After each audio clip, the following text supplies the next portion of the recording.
शंकरजनाय नमः ओम प्रद्युम्नाय नमः ओम अनिरुद्धाय नमः ऐं ह्रीं श्रीं क्लीं कृष्णाय गोविन्दाय गोपीजनवल्लभाय पराय परमपुरुषाय परमात्मने परकर्म मंत्र यंत्र तंत्र विधास्त्र शस्त्राणि संहर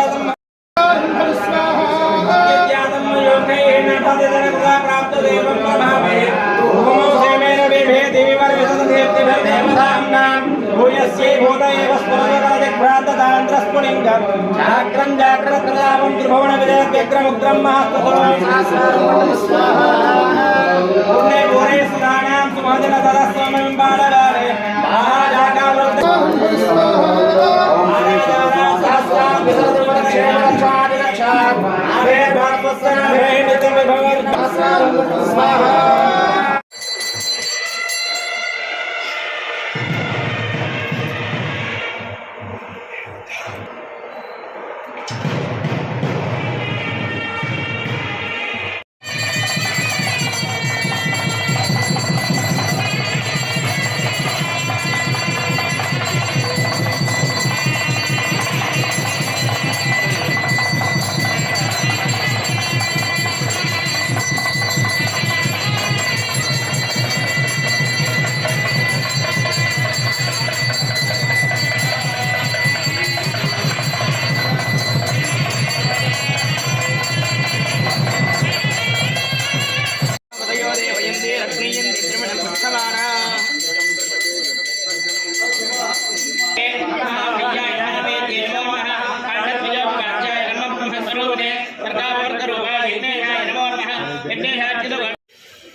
ప్రస్తుతం తెలుగు రాష్ట్రాల్లో తెలంగాణలోను అటు ఆంధ్రప్రదేశ్లోను అతివృష్టి వల్ల బాగా వర్షాలు పడుతూ ఉండడం వల్ల జనజీవనం అనేటువంటిది అతలాకుతలమైంది.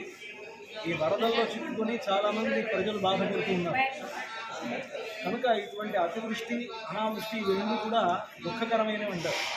ఇంకా అలాంటి దుఃఖాలన్నీ పోయే విధంగాను అతివృష్టి ఏదైతే ఉందో అది తగ్గి ప్రజలంతా కూడా తమ జీవనాన్ని సుఖశాంతులతో గడపాలి అనేటువంటి అభిప్రాయంతో భద్రాచలం శ్రీ సీతారామచంద్ర స్వామి వారి దేవస్థానం వారు నిన్నటి రోజున గోదావరి నదీ హారతి సమర్పించి నదీ పూజను నిర్వహించడం జరిగింది. నదులంతా కూడా శాంతంగా ప్రవహించాలి అని, ప్రజలంతా కూడా సుభిక్షంగా ఉండాలి, సుఖంతో ఉండాలి అని కోరుకుంటూ నిన్న గోదావరి నదీ హారతి చేశాం.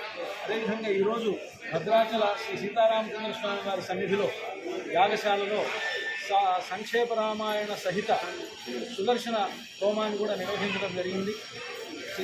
శ్రీ రామచంద్ర ప్రభు అదేవిధంగా సుదర్శన భగవానుడు కూడా లోకంలో ఉండేటువంటి వాళ్ళందరికీ కూడా సుఖశాంతుల్ని ప్రసాదించాలి అని, ఇప్పుడు కురుస్తున్నటువంటి వర్షాలు ఈ అతివృష్టి వల్ల జరుగుతున్నటువంటి నష్టం ఏదైతే ఉందో అది తొందరగా తొలగి ప్రజలంతా కూడా సుఖశాంతులతో ఉండాలి అనేటువంటి అభిప్రాయంతో భద్రాచల రాముని అదేవిధంగా సుదర్శన భగవాను ప్రార్థిస్తూ ఈ సుదర్శన హోమాన్ని నిర్వహించడం జరిగింది. ఆ రామచంద్రమూర్తి అనుగ్రహంతోనూ సుదర్శన భగవానుడి అనుగ్రహంతోనూ ప్రజలంతా కూడా సుఖశాంతులతో నడవాలని చెప్పి ప్రార్థిస్తూ జై శ్రీ